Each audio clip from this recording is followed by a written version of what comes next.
Okay, so we are goodness, reading Sri Nisargadatta's book, I Am That, which is Advaita Vedanta, the idea, not the idea, the highest realization possible to mankind, actually, to know that we are one in every respect and that there is no second, that we are the infinite, omnipresent, omniscient, omni something. There's a third one in there. But that really, you are that. And that you are your own necessity. There is nothing outside of you that you need.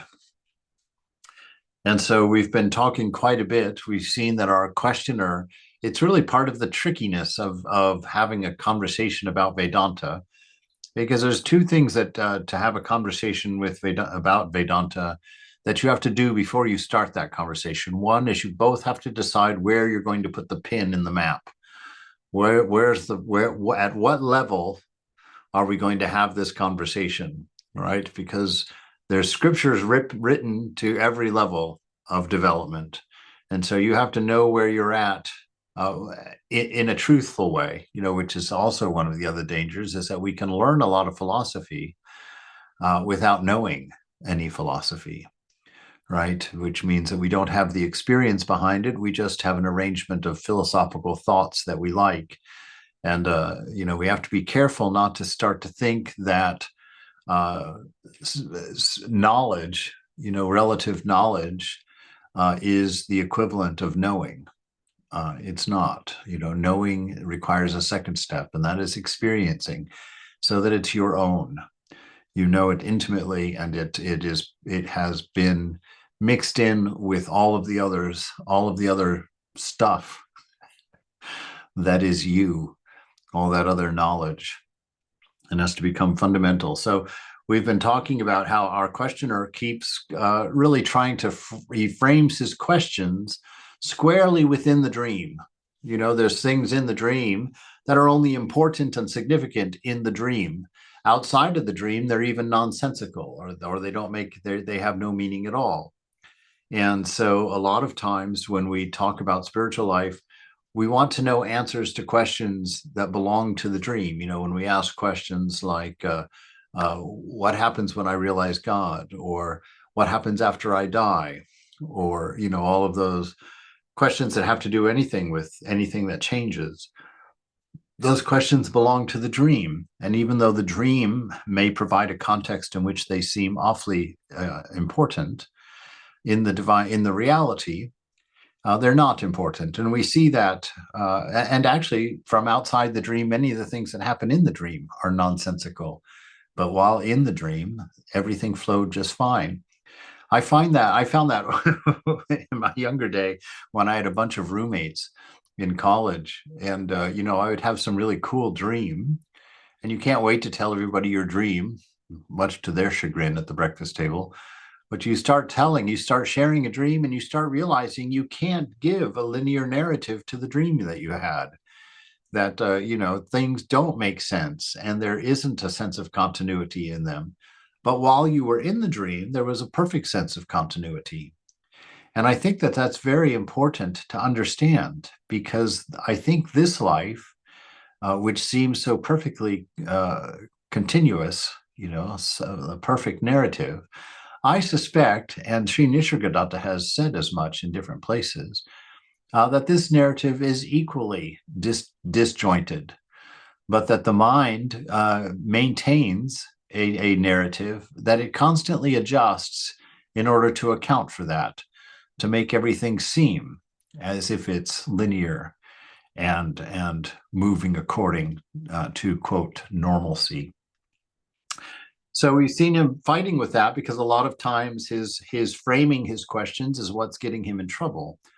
It's not the information that he's missing. It's the digestion of the knowledge that he has that he's missing. So he's not taking into account certain things that he's already been told when he produces his new question. And so again, we come back to the importance of practice, because that's where that happens. Practice, sitting and repeating the name of God, or sitting in contemplation or communion, allows this head knowledge to drop its root. right? It allows that head knowledge to drop its root into the heart and bring about an authenticity, a consistency.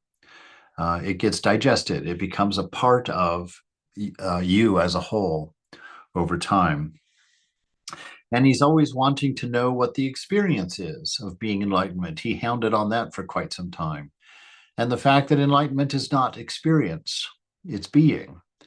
And realization is not experience, because if it's the highest realization, there's no experiencer, right? There's a singularity there. And we don't try and conceive of that because it's impossible. All right. And so what he's been walking around, wondering about in recently, this last class, the end of the last class, and now is this idea of ripening. Ramakrishna says that we have to ripen our ego, and he gives that example of the coconut. When the coconut is green, when you shake it, all you can hear is the water inside, and sometimes you can't even hear that, but you hear that water inside. But when a coconut is ripened, the inner meat pulls away from the sides of the coconut shell, and when it dries out, and when you shake it, it rattles. And so Ramakrishna says that we have to do the same. We have to ripen our ego. And ripening our ego really means thinning it enough so that we can see God through it.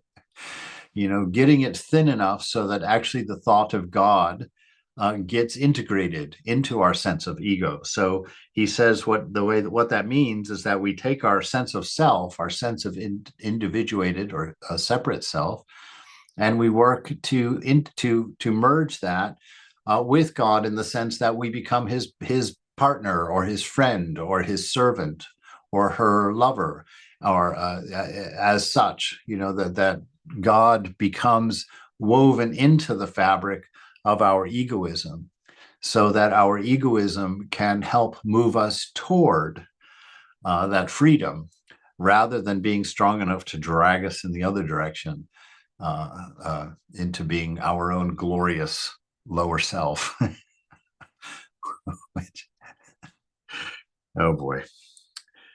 So our question, he starts off today, he says, well, what is this ripening factor? What is it that ripens us? We know with fruit, it's water, temperature, and sunlight that brings those fruits to fruition. What is it that does it for us? And Maharaj says, self-remembrance. That's this all of the techniques that are that self-remembrance, the chanting of the mantra, the being aware of awareness, the contemplation of the presence. All of these are our daily practice for self-remembrance, for knowing who we are, so that we don't get dragged into the story and start playing at who we are and creating a mental image of who we are that we live in. We're trying to escape that mental image, which is trapped in the changing, and trying to remember our image, which is divine, which sits outside of mind, sits outside of body, and is the objective observer. So self-remembrance, the awareness of I am, ripens him powerfully and speedily. Give up all ideas about yourself and simply be, right? Because when you have ideas about yourself, you, by necessity, for those ideas to stick to you, have to have an idea of self in the mind, right? And the mind is Shakti. It's the world of constant, unrepeating change. It's the world, it is the universe. Mind is the universe. And the mind, when it's pure, when it has no sense of individual in it, then it's Brahman. That's realization, right? That the still mind, the mind that has absolutely not even a hint of me and mine, is absolutely pure, absolutely clear, and in that is realization. That is the absolute unchanging. That is Shiva, But put one little drop, literally just a hair of me and mine in there, and that calm mind churns, oh my God, churns like crazy, creates an entire universe again and again and again and again. I mean, it's a violent whirlwind of change that happens because the divine has decided that it's not everything, but it's only one amongst many. And so the whole paradigm of the universe has to change. And so it does that. That's the turmoil of ignorance, right? For our whole perspective gets thrown into turbulence, and we watch this turbulence. That is the constant, unrepeating change. That's the turbulent reaction to a pure mind when me and mind has been dropped into it. So to ripen ourselves, it's just that constant spiritual suntan. We've talked about that. You know, when we sit in meditation, there's no doing for us. We're not doers, right? So our act of meditation really is not an act. It's more of a surrender. It's a letting go and allowing the sun to give us the tan, or allowing the mother to change our diaper. Basically at that point we remain still on the table. You think of the process of how a baby, of course, babies don't remain still on the table. But if mother was changing my diaper, I would lay there now still. And how would I stay still? Well, I would stop thinking about things that I have to do that aren't on the table, right? I would start canceling any notion there is in my body to roll over on its side or to kick its legs, you know. And so it's like that. When you sit for your meditation, that's really what you're doing. You're like, okay, well, just calm down, stop engaging and needing to move and change and think and work and do. Stop all of that and sit here and relax in the presence with a full concentration, with a full knowledge of presence, right? Be absorbed in it. And that's the same as putting a piece of fruit in the sun. It will ripen. It will come to its fruition. So self-remembrance, awareness of I am, that's what ripens us powerfully and speedily. And to help that along, to fertilize that, we have to give up all ideas about ourselves. Just be in the moment. Don't carry an attribute with you. Just be, because that which manifests when you're just being is your divine principle, Satchitananda. That's what begins expressing. When you have ideas about yourself, that's what expresses. That overrides Satchitananda, or, you could say overrides, but really prisms give Satchitananda a very different look. Our love no longer looks equanimous. It only goes to certain things and certain people, and it gets averted away from other things and other people. So the questioner says, well, I'm tired of all the ways and means and skills and tricks of all these mental acrobatics. Is there a way to perceive reality directly and immediately? You see, he doesn't. This is frustrating, even for me in my ignorance. This is frustration, because look what he's saying. I'm tired of all these means and skills and tricks, all of these mental acrobatics. The fact that they are mental acrobatics for you is the problem, right? It's because what all these mental acrobatics are meant to get you out of the pool. Right? They're meant to get you out of the pool so that you can observe the pool and allow the pool to calm. Right? When we see ourselves as doers of all of these mental exercises and acrobatics, that's us standing in the pool trying to calm the water by tapping the waves, which if you've tried that, it's not going to work. And so in spiritual life, it's also not going to work. Your mind isn't going to calm down with you sitting there telling it to calm down. It's not going to happen. Your mind is going to calm down when you relax, when you gaze at the divine and lose interest in the changing. That's the time that mind begins to calm down.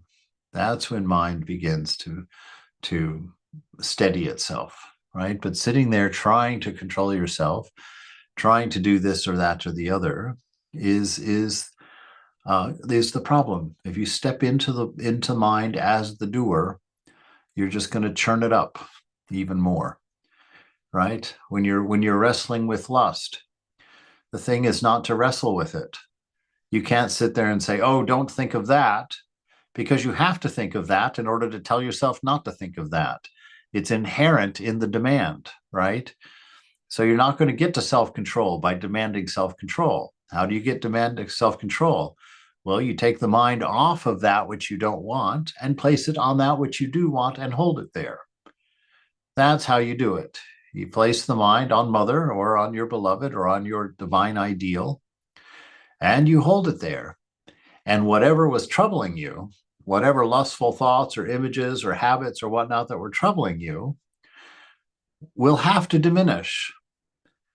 But they will only do it to the degree that you're sincere and earnest about not thinking about them. You can't secretly think about them, you know.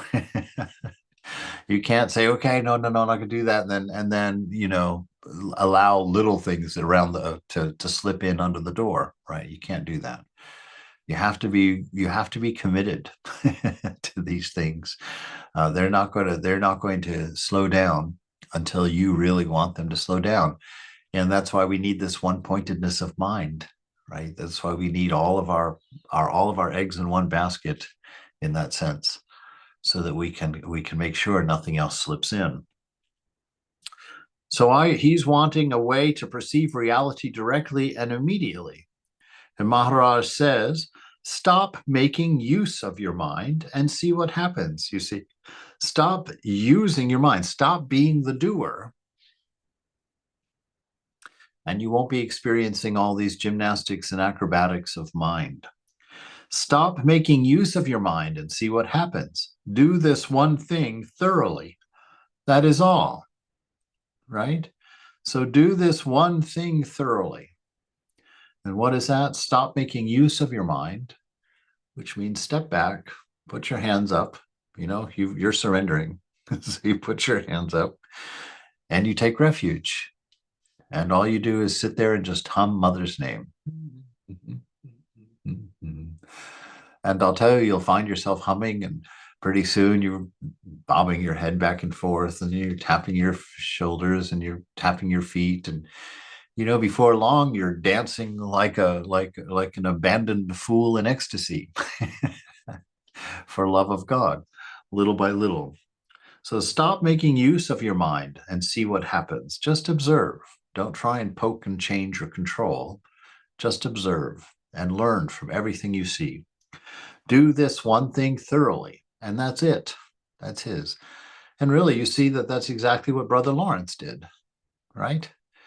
He just kept himself conscious or aware of the divine presence always. And then he only had his two rules. If I'm not doing something I should be, I just start doing it and keep going. If I am doing something I shouldn't be doing, I stop doing it and I keep going, right? That's the whole process. I don't know what the name of that religion is, but it's the one religion for everyone. It's the one practice for everyone. So our questioner answers, he says, well, when I was younger, I had strange experiences, short but memorable, of being nothing, just nothing, and yet fully conscious. But the danger is that one has the desire to recreate from memory the moments that have passed. Boy, that's it right there. That's the definition of karma and samskaras and all of that. That's exactly right. Right? The danger is that one has the desire to recreate from memory moments that have passed. In fact, yes, that is the central problem, because that recreating moments from the past is what has given you ego. That is exactly how ego is stitched together, right? You collect these memories from the past that you think describe you or inform you, and that becomes you. That becomes your personality. That becomes the things you like to do. That becomes your list of things that you write in your dating ad, or the things that someone else is going to write about you in your obituary, right? That's exactly how it happens. And so Maharaj says, this is all imagination, okay? This is all story. Maya is just a story, and it's the one you've collected and the one you've woven together from those memories, your likes and your dislikes, your attractions and your aversions. He says, but no, all of it is imagination. That's what we mean when we say everything is a thought. That's saying the exact same thing. Everything is imagination. Everything is a thought. right? My image before you right now is just a thought in your mind. The things that I'm saying is just a stream of thoughts in your own mind, right? Everything here, the room you're sitting in, merely a thought in your mind. All right. So this is all imagination. In the light of consciousness, all sorts of things happen, and one need not give special importance to any. Right. So it's like in this light of awareness. Well, we could call it a movie. Pretend you're watching a movie. To your actual life, what is there anything that could happen in that movie that's actually going to make a difference in your life? Absolutely not, right? That movie stays squarely within the boundaries of that screen. Any number of people can die, any number of wars can happen, any number of disasters can be trounced upon us, and yet you'll be sitting comfortably in a theater seat the whole time, untouched and unbothered. Well, this is the reality. Your mind and all of its machinations are the movie. And you sitting calmly in the heart of the self, where you have always been for everybody for thousands of years, watching the play, watching God from a third-party perspective, right? But you've been untouched. You've been unbothered by it. And if you had known that, you would have been free. But if you had imagined otherwise, just like we do in a movie, we get all caught up in the story. We identify with the characters so that when they hurt, we hurt. When they break up, we weep. When their partners die, we cry, because we get all confused. We all get discombobulated. We forget who we are. We forget the theater seat. We forget the theater. We forgot the price of the ticket to get in there, which is the only way you can enjoy it. And so you sit there and get dragged into the movie. And so this is what our whole problem is, he's saying, that all of this is imagination. In the light of consciousness, all sorts of things will happen, and one need not give special importance to any. You don't have to be alarmed by any of it. The sight of a flower is as marvelous as the vision of God. Wow. Wow, what a beautiful thing to remember today. Right? The sight of a flower is as marvelous as the vision of God. Let them be. Allow it to be such. Don't reduce the flower to that small mental concept of a flower. Look at that flower. Unfold that flower. Be aware of the divine in that flower. Look at how beautiful that flower is. And of course I could give another 3-hour lecture on just looking at beautiful flowers, because that's one of my favorite things to do. I get amazed at these things. There was a bush out in front of the DC Center that used to put out these little tiny pink flowers. And if you sat and looked at those pink flowers, of course the big petals make it pink. They're not big, they're tiny little things actually. But inside that tiny little flower is a tiny little stamen. And on the ends of those little tiny little stamens are these, they're the size of a piece of pepper, a ground pepper. Just see all the details in there. When you go up to the tundra in Colorado, up into the high mountains where above the tree line, and you look at the flowers up there, everything up there grows in miniature because they've only got 6 weeks of growing season every year up on top of the mountain. And so you'll see all the same, or you can see many of the same flowers as you'll see down below, but instead of being this big around, they'll be 1/8 of an inch across or smaller. And you can get down on that tundra, you have to be willing to be weird, because if you lay down on that tundra, just kind of get your nose level with the grass, with the tundra flowers there, it's an entire world. I mean, it's so beautiful and so intricate and so delicate, so delicate. One footprint will destroy it for years. That's why they have this big sign saying, do not step off of the path.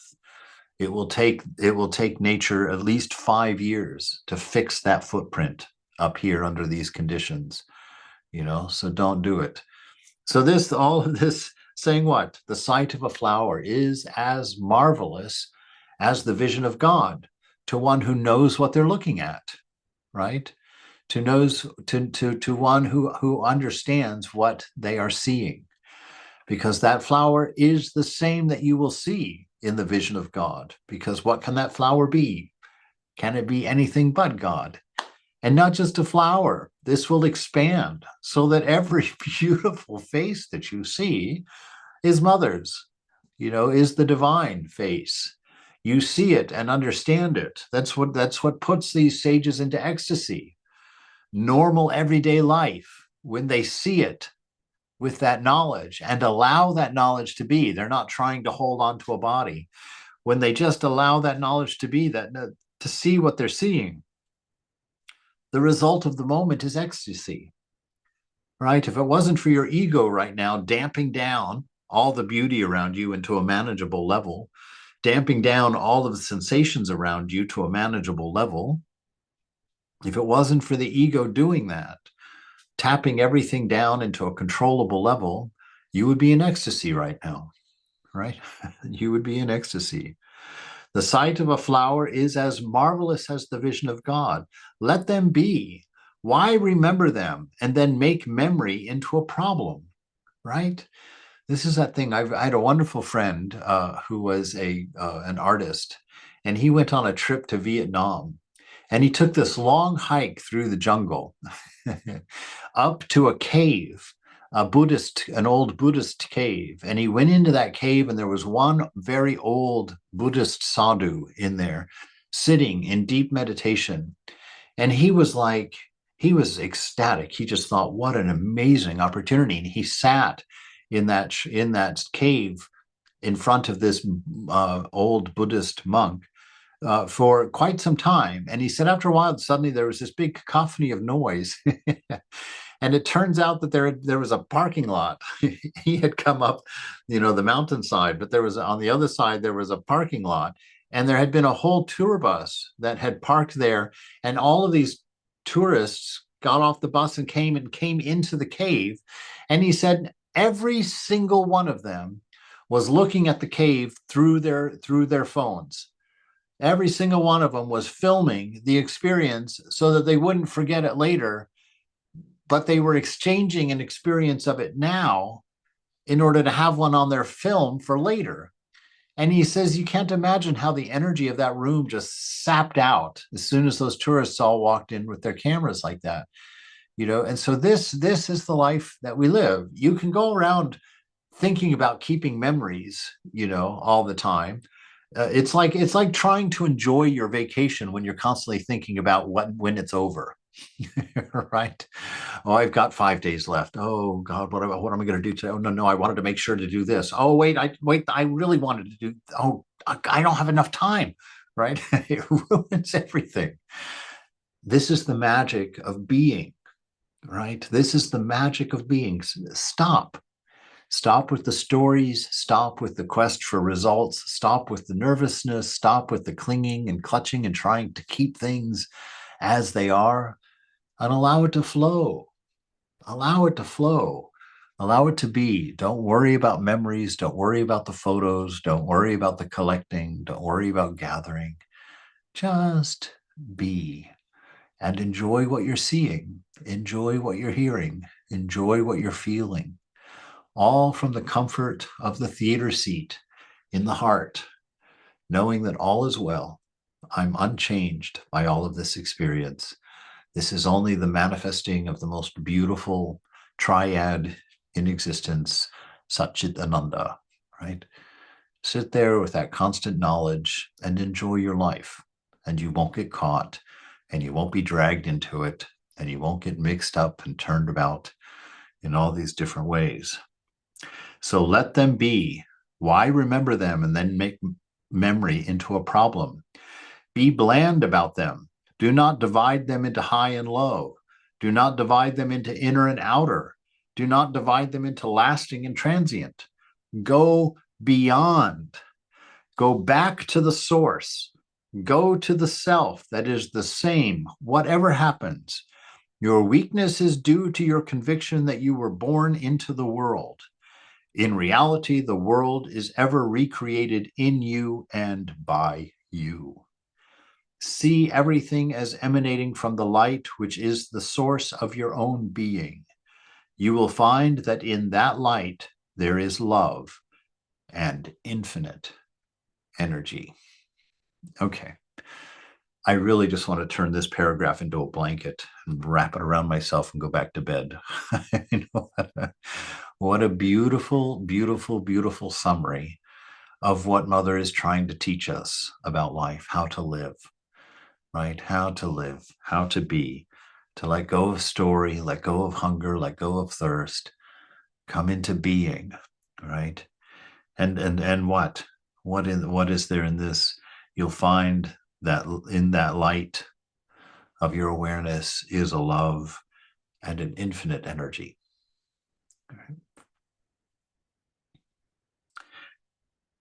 All right. So to get there, he says, be bland, right? Just don't have an interest, a particular interest in things, right? Everything is beautiful because it's an offering. Right? Everything is beautiful because it's been created for offering, right? And so remember that and allow that to be. Everything here, every flower that blooms is an offering, right? Every tree that grows is an offering. Every moment of your life is an offering. Remember that and let it be that. And that's all there is to it. That's everything. So the questioner says, well, if I'm light, why don't I know it? Right? Oh, Maharaj, well, to know, you need a knowing mind, a mind that's capable of knowing. But your mind is ever on the run, never still, never fully reflecting. How can you see the moon in all her glory when the eye is clouded with a disease? Right? So you need a mind that's controlled, that's disciplined, a mind that is a tool. It's not your master. So that when you want a quiet mind, you have a quiet mind. When you want to use the mind, you use the mind. Right? This is the same thing Swami Prabhupada taught me about technology. He said, as long as technology is for you, it's fine. As soon as you become for technology, you've got a problem, right? And what does that mean? That means when you need your phone, you go and grab it and you use it and then you put it down. Now, if you are for the phone, then the phone will beep over there and you'll think it's a good time to stop your meditation so you can see who texted you, right? That is when you're in the red zone. The phone is no longer for you. You have become for the phone. When it calls, you answer, right? When it dings, you pick it up. When it vibrates, you hug it. You just can't leave that beast alone. So you have to cultivate a knowing mind, a mind that can sit on a topic, a mind that can hold a subject, a mind that can stay on a course of thought and take it to its nth degree, right? Or go until you're done with it. The mind is your tool, right? The mind is your tool to use. You do not belong to it. It is not you. It doesn't tell you things about yourself. It's just an organ excreting thought, right? So your mind is ever on the run, right? Always going somewhere, always planning to get something, to experience something, to see something, hear something. That's what it means to be on the run. It's never still, right? It can't be empty. You can't stop thinking. You're constantly thinking. And when you stop thinking, you get nervous. Never fully reflecting, right? Never fully reflecting because it's never fully aware of its circumstance, of its conditions. And so it can't reflect them because it believes itself to be them, right? So never fully reflecting. How can you see the moon in all her glory when the eye is clouded with a disease, right? And what is the disease here?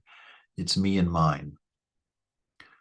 That's what's our disease, me and mine. Questioner, well, can we say that while the sun is the cause of the shadow, one cannot see the sun in the shadow? One must turn around?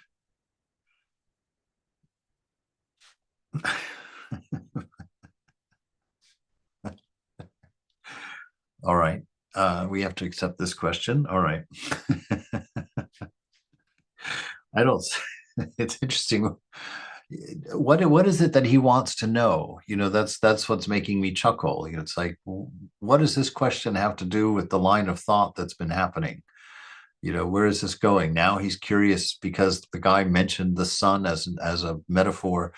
Now he's interested in that metaphor and pulling that more apart. All right. So can we say that while the sun is the cause of the shadow, one cannot see the sun in the shadow?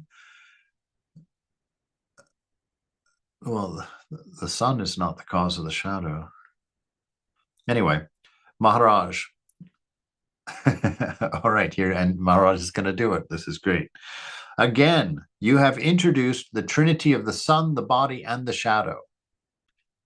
Right? You're not talking about the sun anymore. Now you've brought in a body, and now you've brought in a shadow, and you're trying to blame it all on the sun. It's your idea of the body and your idea of the shadow that you're dealing with, not the sun. There is no such division in reality. What I am talking about has nothing to do with dualities and trinities. Don't mentalize and verbalize. Do you know what? Who else says that? Sri Ramakrishna says that all the time, but how does he say it? Stop reasoning, right? Not the reasoning about the important things, but reasoning as entertainment, reasoning as just noise, mental noise, right? Don't mentalize and verbalize. Just see and be. Just see and be, because if you verbalize, you're distorting, because what we know cannot be verbalized, right? And so this is what he's referring to. Stop trying to create a mental picture. Stop trying to objectify this. Stop trying to put your spiritual life in front of your senses to study it and talk about it and experience it. You cannot get there like that, because you will always remain on the other side of that barrier as the observer, and all of your attention will still be on the wrong side of the barrier, right? The changing side. We don't want that. We want to be aware of that which is observing, not the thinker, right? Not the thought, but that which is observing, right? Then the questioner says, well, must I see to be? Well, let's hope not. Helen Keller was there and she didn't see. So, see what you are. See what you are, right? Go inward and observe. Observe everything. Don't ask others, right? To ask others, you have to put them in, you have to enter into the mental world to ask others. Don't let others tell you about yourself. And the main other here that's telling you about yourself is your own mind. your own egoistic, your own ego cultivating ideas of itself and telling you that's what you are. That's the loudest one that we have to deal with. And of course, this is why monasticism requires that you leave your family, because your family will never let you forget that you are your mother's son.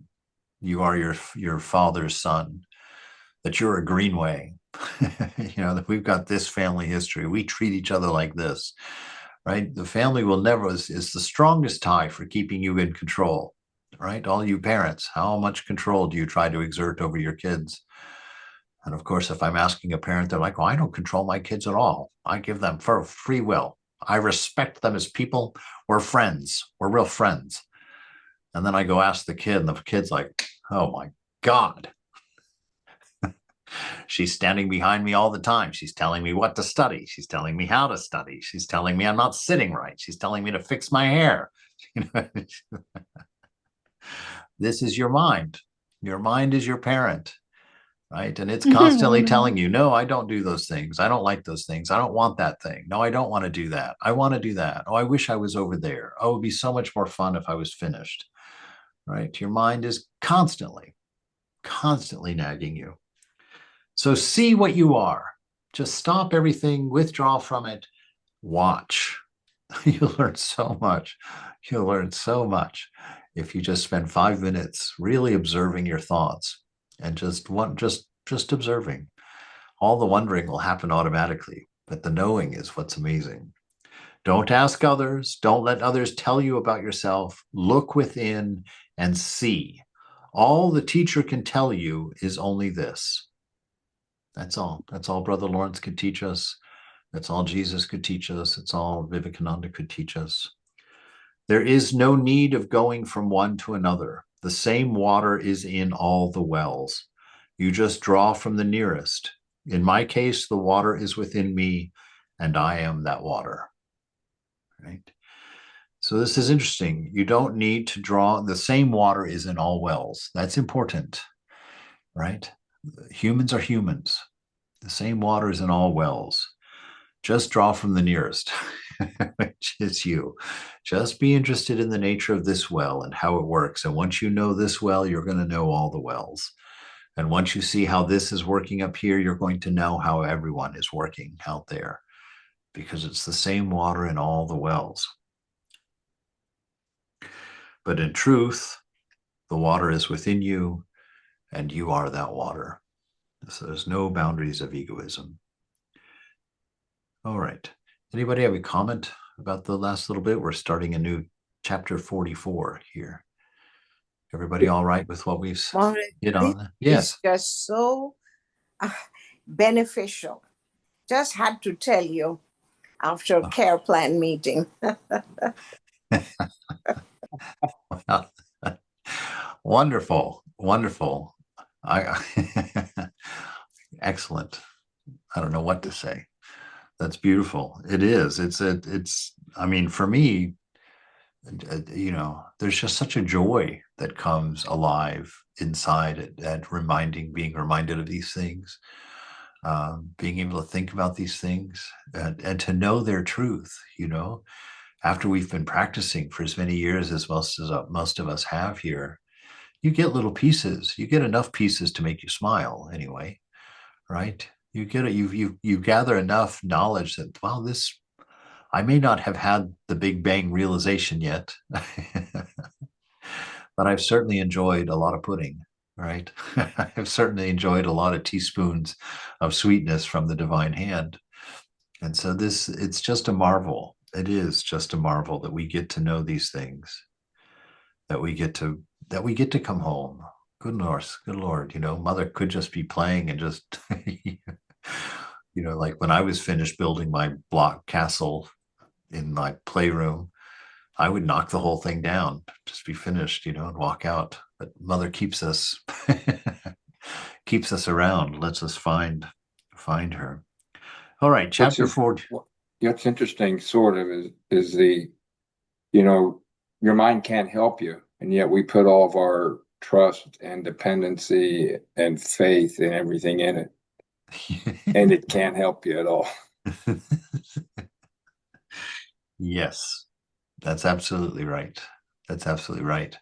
And it's a habit that is so hard to break, because anytime we've wanted to study something in our life, our habit is to put it in front of our senses and observe it and experiment on its physicality, the things that we can see, hear, taste, touch, or smell, right? When all of the interesting thing comes before the senses, right? The interesting part of you is the silent part of you, the very deep and content part of you that doesn't ever bother you, doesn't ever come to the surface and make a noise. It's just there, being. So chapter 44, I am is true. All else is inference.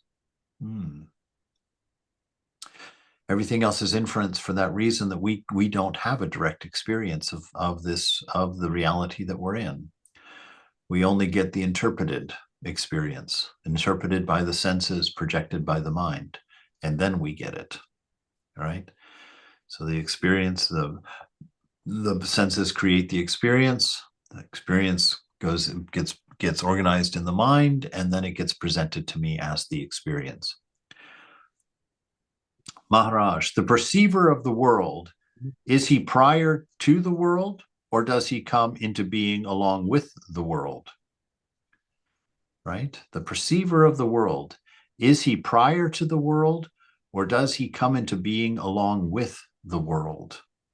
Interesting that Maharaj is asking the question. The questioner says, well, what a strange question. Why do you ask such a question? Because unless you know the correct answer, you will not find peace.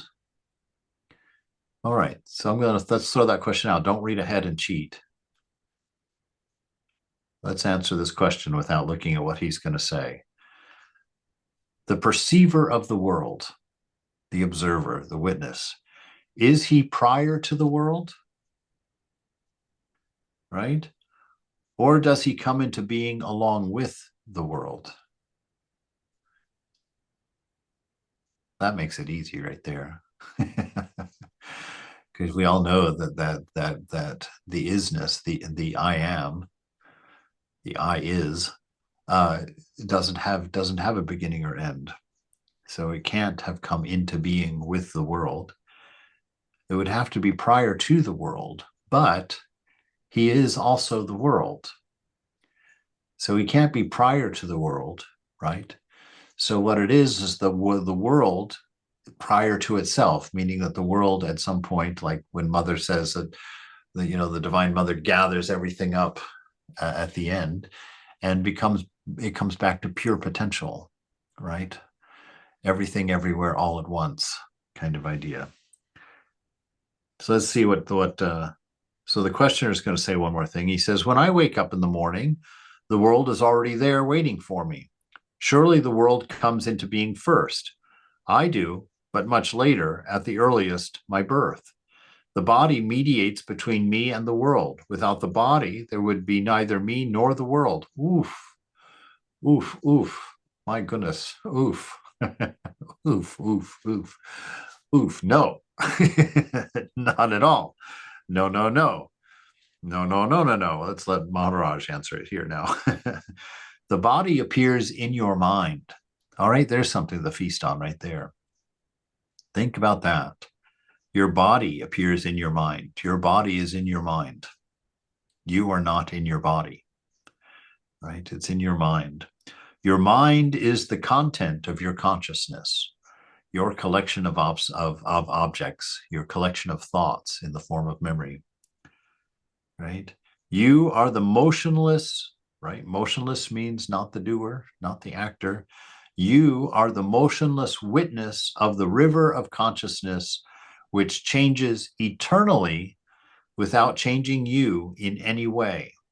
Okay, so you are this pole of light, awareness. Time passes through you, right? And that light shines through the contents of time onto the screen of mind, and you observe it, right? But you are the light of the projector. You are not changed by what movie you're playing. You are not affected at all by what movie you're playing. It could be Casper. It could be, Three's Company. It could be Charlie's Angels. It could be some science fiction. It doesn't matter. You are the light of awareness. The universe passes through you and becomes illumined and reflects off of mind, and you watch it all. But you're not changed. You're not touched. You're not moved by it. You are the motionless witness of the river of consciousness, which changes eternally without changing you in any way. Your own changelessness is so obvious that you don't notice it. Have a good look at yourself, and all these misapprehensions and misconceptions will dissolve. Just as the little watery lives are in water and cannot be without water, so all the universe is in you and cannot be without you. Oof. Wow. Your own changelessness is so obvious that you do not notice it, right? The fact that you have been you for your entire life, and yet the vast majority of what you've seen and experienced in this world is no more, but you still are. That includes the form of your body, the form of your mind, the form of all of your experiences, probably even your house and town, and maybe even your country have changed. but you have never changed. And that is so obvious that you stopped paying attention to that fact long, long ago. So this is a good moment to remember it. That which is unchanging in you alone is real. That which changes is not real, right? It will not be what it is. You will always be what you are. You will always be what you are. Everything else, everything else, period, is going to undergo changes. Is going to be this form and then that form. You know, a carrot will be eaten by a deer. The deer will be eaten by a dog. The dog will be eaten by a, what eats dogs? Anyway, something will eat the dog, and on and on and on and on and on. The form just gets consumed and recreated over and over and over and over again. And it's the same even with your body, you know. Believe it or not, at 3, this is not what I looked like. I know, it's hard to imagine, but I did not look like this at 3 years old. Actually, not one thing on my face, except the general arrangement of things, was the same, right? So this is the thing. This is what we look for, right? This is what we look for when we close our eyes to meditate.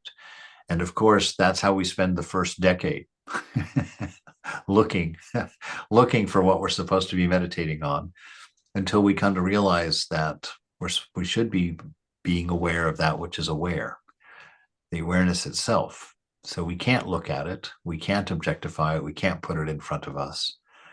And so even the name, you know, it may present a form in front of us, but that's not the thing itself. We have to go beyond even that, right? That's why with Totapuri, well, Ramakrishna, you know, he said, every time I close my eyes and meditate, I see the Divine Mother. And Totapuri says, you have to go beyond that.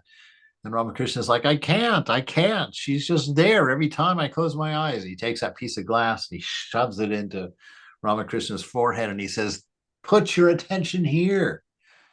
And Thakur says he pulled out an imaginary sword and cut the Divine Mother in half. Oof, ouch, that must have been so hard to do. And then went into absolute samadhi, nirvikalpa samadhi, for 6 months, you know.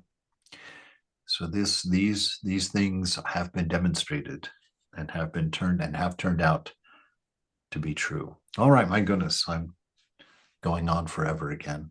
Let's stop here for today.